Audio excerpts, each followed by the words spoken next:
All right, welcome to This Explainer. Today we're unpacking a concept that's been printed on a million bumper stickers, repeated by basically every bodybuilder ever, and flattened into a total catchphrase. What doesn't kill us makes us stronger. But here's what's actually fascinating. Way before Friedrich Nietzsche famously wrote those words down, scientists were quietly proving this exact concept in petri dishes.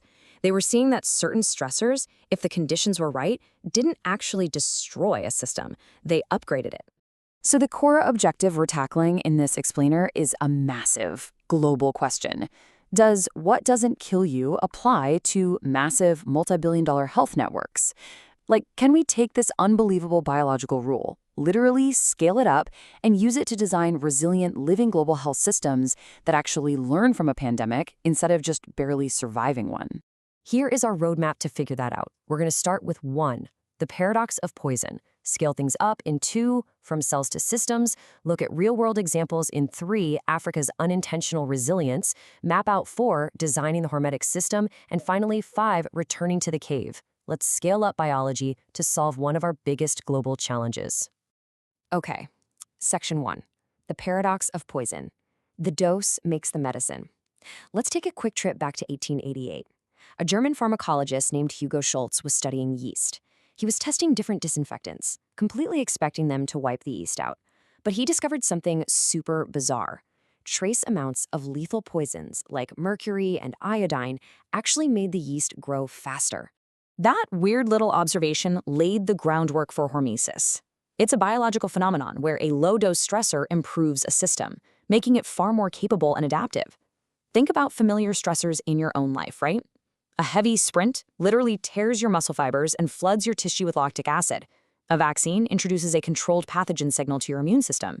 These things cause real, measurable damage. But, given time to recover, they absolutely upregulate our cellular defense machinery. They leave us vastly stronger. The classic J-curve perfectly demonstrates this mechanism. If you hit a system with high-dose stress, it drops way below its baseline into pure toxicity and damage. It breaks. But low-dose stress, that triggers a post-recovery overshoot. The system doesn't just go back to normal, it actively shoots above the baseline. It leaves the entire entity better off than before the stress was even introduced. Section 2, from cells to systems, scaling up the J-curve. Okay, let's step back from the microscope and look at the macro level. Can complex socio-technical entities, we're talking sprawling hospitals, massive supply chains, government ministries, can they actually mimic this microscopic cellular behavior? To bridge that gap, we've got to talk about anti-fragility. As Nassim Taleb famously defined it, anti-fragility is the property of getting better under stress, up to a point. Hormesis is basically just the cellular, biological version of anti-fragility. If a single cell can be improved by a stressor, then yeah, a complex organization probably can be too, if it's designed the right way. So for any sprawling health system to actually behave hormetically, to genuinely get stronger from a crisis, it absolutely has to flawlessly execute 4 rhythmic phases. First, detect, by sensing stress locally. Second, respond by mounting a quick, modular action without waiting around for central permission. Third, recover, meaning it actually needs the dedicated time and resources to heal. And finally, adapt, which generates that system overshoot where it emerges way more capable than before. But how does this play out in the real world? Section 3, Africa's unintentional resilience. Stress testing the system. During the COVID-19 pandemic, we literally watched incredibly wealthy, highly optimized global health systems utterly collapse. Why? Because they had spent decades stripping away all of their slack and redundant capacity in the strict pursuit of financial efficiency. And this highlights a super important contrast. On one side, you have fragile, optimized systems. They are lean, centralized, and highly efficient during peacetime, sure, but they are completely brittle when a massive surge hits. On the other side, you have distributed systems. They might look a bit messy, redundant, and decentralized, but that very nature makes them incredibly adaptable to unexpected shocks. We saw this exact unexpected adaptability shine in several African nations. Take Ethiopia's Health Extension Program, or HEP.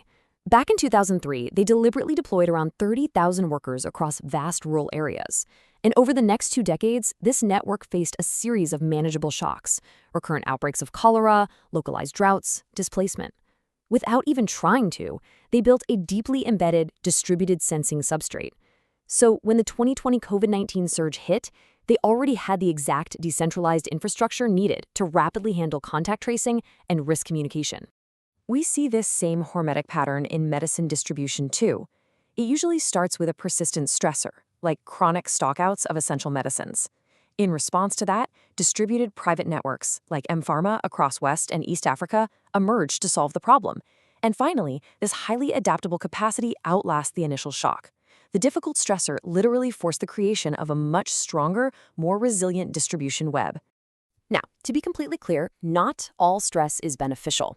We have to acknowledge allostatic load, which is chronic stress that does not strengthen but actually corrodes.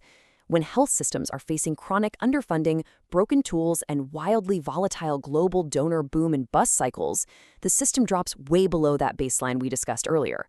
There are no resources left for the recovery phase. Healthy adaptation becomes impossible, and the stress turns into a damaging allostatic load. Section 4, Designing the Hormetic System, 6 Rules for Future Resilience. So how do we actively design for this kind of resilience on purpose, rather than just crossing our fingers and hoping we stumble into it? Well, there are 6 essential design principles to take a fragile, rigid bureaucracy and turn it into a living, breathing network. 1. Preserve distributed capacity. Trust and equip local workers. 2. Design for a surge, not just a steady state. 3. Exercise the system with deliberate drills. 4. Fund the recovery phase, not just the emergency response. 5. Integrate sensing across different sectors, like climate and animal health. And 6. Protect institutional memory so the hard lessons you learn are actually encoded into future protocols. Let's zero in on rule number 2 for a second. The magic number here is 10 to 20%. Peacetime operations deliberately need to leave room for a 10 to 20% surge buffer. We need beds that aren't always full and supply stocks that easily exceed just-in-time levels. Why? Because while maintaining that buffer definitely costs money, that cost is drastically lower than the devastating human and economic cost of not having it during a full-blown crisis. Section 5. Returning to the cave. A philosophical shift.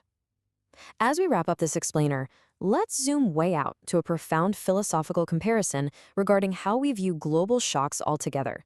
Think about how we view the cave as a metaphor for crises. On one hand, we have the Western idea of Plato's cave.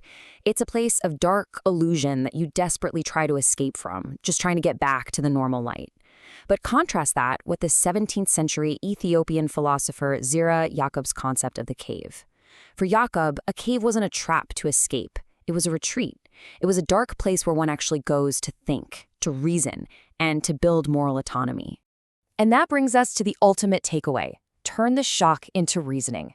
We absolutely have to start treating systemic shocks, whether they're pandemics, climate disasters, or supply chain ruptures, not just as terrible disasters we have to merely survive, but as forced intervals to adapt.